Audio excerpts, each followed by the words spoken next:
Hi everyone and welcome to the video. So this video is about how to give better feedback if you are a school's debate judge. Now, this video is predominantly aimed at people who are university judges or university debaters, meaning that you understand the format, presumably it's BP because this is a sort of UK based video, but it doesn't have to be BP. So you've done a lot of judging. You can probably judge debates. You probably know a bit about debating. You can give useful feedback. But a lot of your experience has been on the IV or the open circuit, and you might not be entirely sure what the key distinctions are between giving university students or graduates feedback and giving school kids feedback. And this is going to be a video about a lot of the mistakes I see as someone who is a teacher but also a debate coach and has been involved in schools debating for about 12 years and just sees a lot of mistakes and the same mistakes again and again and again.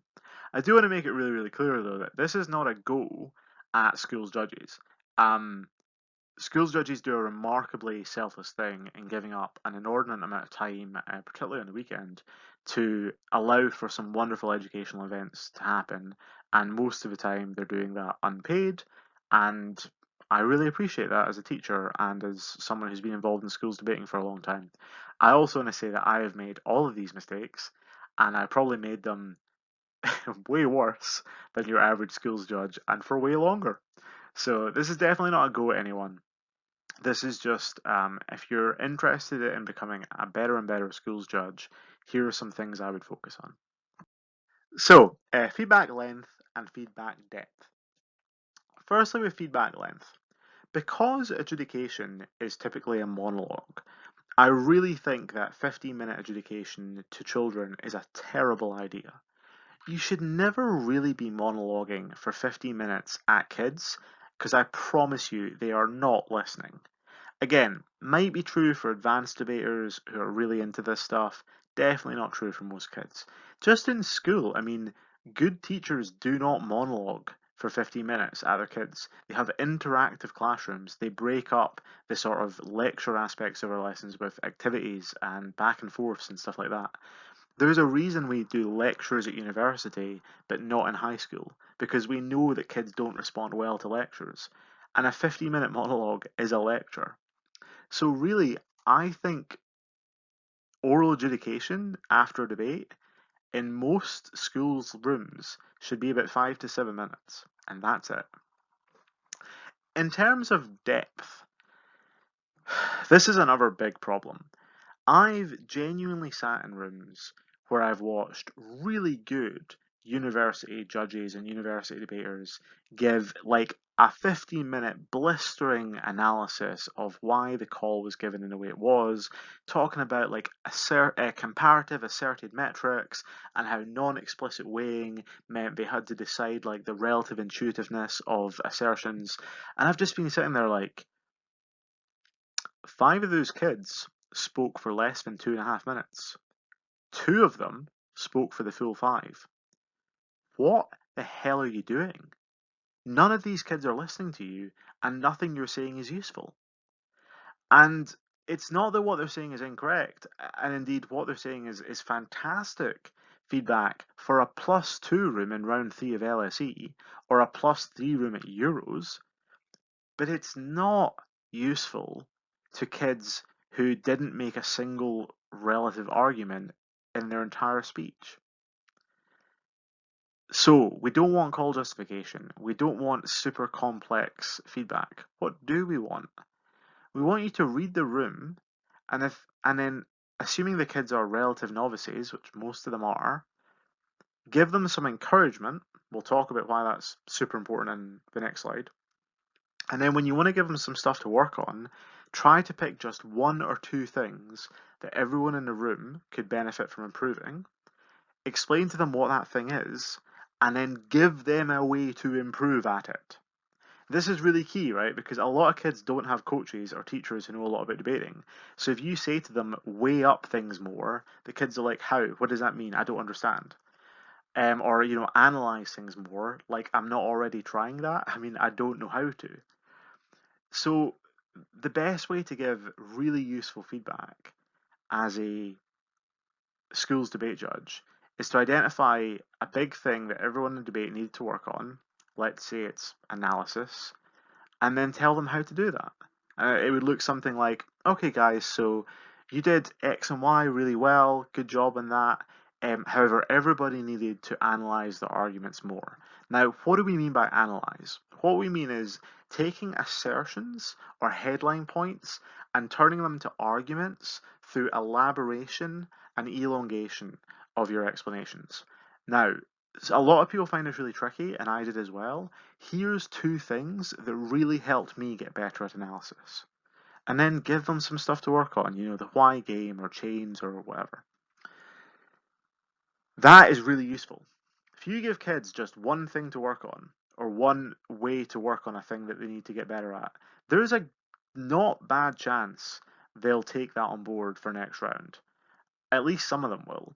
If you monologue at them for 15 minutes, giving an incredibly deep, debatey, BP style call justification, they stopped listening to you at 30 seconds and they take none of that forward into the next round. They don't improve, they don't meaningfully get better, the feedback isn't useful, they don't enjoy the experience as much, and they have to sit there bored out of their mind for 15 minutes every single round. And that makes the day less fun for them. So don't do that. So, 2 stars and a wish. Why telling kids what they did well is really, really important. In teaching parlance, we often talk about, the shit sandwich, bread, shit, bread, or star with star, meaning tell them some happy stuff. Oh, you were really clever. Tell them some bad stuff, but you messed up the fact, and then tell them something else. Oh, you were so confident. Um, while that is useful for encouragement reasons, and while encouragement is super important because ultimately we want the kids to enjoy the experience and come back, particularly the newer ones who might be nervous, who might be about to take 3/4 and a third and be a little bit demotivated at the end of the day, who might cry between rounds because we've never lost at anything this badly before. That happens all the time, guys. While encouragement is really important, it's even more important that kids actually understand when they've done a thing well, because they won't intuitively know that, even if you give call justification. It's really important that if a student totally messes up their second argument, kind of asserts the first argument, and doesn't and takes 3 POIs, it's important that they have a little bit of knowledge, like don't take 3 POIs and try to analyze. But if they also gave 90 seconds of cracking rebuttal, they need to be told that so they know for next time that they should give rebuttal just like they gave it that time because it worked. And that's really, really important. And this is definitely a mistake that I've made as a coach before, is I've seen my students in round one and they've done a bunch of things really well, structured, organized, prioritized, clear, good rebuttal, and then they've totally messed. The second argument was nonsense. And then afterwards, we've been chatting about it, and I've talked about how to improve the second argument or what they did wrong in the second argument. And then next round they go in and they get that right, but they totally do the rebuttal in a different way that's not as effective, or they don't prioritize as well. And I'm just sitting there like, because they didn't know they nailed that last round, so they didn't know to keep doing that the same way. They thought they had to change everything. So don't fall into that mistake. So the call and the goal. Um, we've talked before, so we've talked already about why I don't think giving call justification is particularly useful feedback for novice and intermediate students. And similarly, I think that the fear of your call not being accepted or of it potentially impacting the judge break and sort of reasons we might focus more on call justification on IVs aren't as applicable. I think that kids who are in novice and intermediate rooms tend to fall into two categories. The vast majority of them will just accept your call because you're an authority. You're in the chair, you're an adult, you know what you're talking about. They don't. They'll probably just accept the call, more or less. Obviously, if you give an absolutely lunatic call, then they might not. But in general, if the call is reasonably easy and reasonably intuitive, most of them will just accept it, especially if you give a couple minutes quick justification. There are going to be some kids who just won't accept calls where they're not first because they're very self-assured and they're very arrogant and they haven't quite figured out that they're not God's gift to oracy yet. You meet those kids every few competitions, and they're just looks of absolute shock when they get a fourth or they don't get a first because they think they're amazing. A lot of the time, those kids just don't understand what the criteria or the metric is. Um, Sometimes that can be helped with a call justification, but a lot of the time it's not really because it's not a logical belief. They just emotionally believe they did really well. Um, with teachers, most teachers are not going to complain about calls if the calls are remotely sensible. Um, as in, if your call is reasonable, they'll just roll with it, even if they might have thought, oh, I probably thought second and third was the other way around, but most teachers aren't going to care. Now, the teachers that get really arsey about a call are usually just teachers that aren't worth your time, and also not teachers that are going to be convinced by adjudication because they're probably just really biased towards their own kids. And even if they were, I mean, those aren't the teachers we should be catering to. Teachers who get way too into this sort of stuff and are rude to judges or can never handle their kids losing, and I do think those teachers are very rare on the circuit, aren't worth your time worrying about. So I don't think that you have to worry much about justifying calls in debating. Obviously, if you think kids are looking really skeptical about a call, you can always say, after I've given group feedback, come and chat to me individually if you want deeper explanation, and that might be really useful. But don't force all 8 kids to listen to a really extensive justification of a call that 6 of them would have just accepted with zero feedback because they trust you. Um, Last thing on this then. The goal for these adjudications is a trifecta. You want the kids to leave the room feeling good about themselves because you've said nice, encouraging things about them and they feel like, yeah, I did some stuff well. You want them to leave the room having learned something, i.e., you gave them a thing to work on and how to work on it, and they can take that forward if they choose to.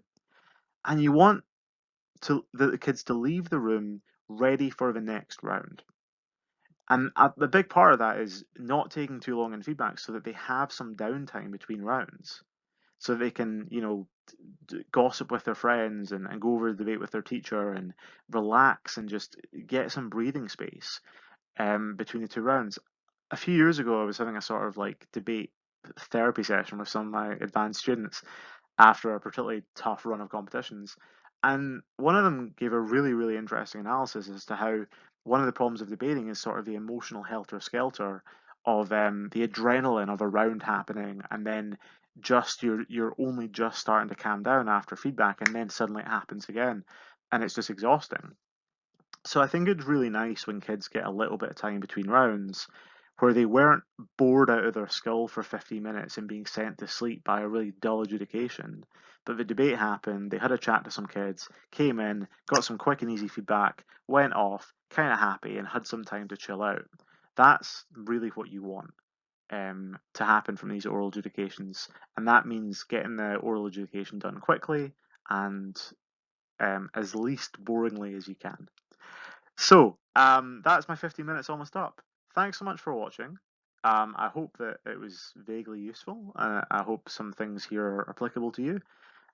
If you are a schools debate judge or you're planning on doing some schools debate judging, firstly, thank you, because that's awesome and you're doing a great thing and I really appreciate it. And also, if you're thinking about doing schools debating or schools judging and you're not sure, I would highly encourage you to do it because it's such a fun thing to do. I still really enjoy it and I've been doing it for ages. So, yeah, I'm planning on making a video about seeing and convening schools competitions and some of the differences between seeing and convening at schools level versus uni level and some common mistakes I see. So I'll try and upload that in the next few weeks. If there's anything you'd like me to include in that video or things you think would be really useful to be answered, always looking for content suggestions.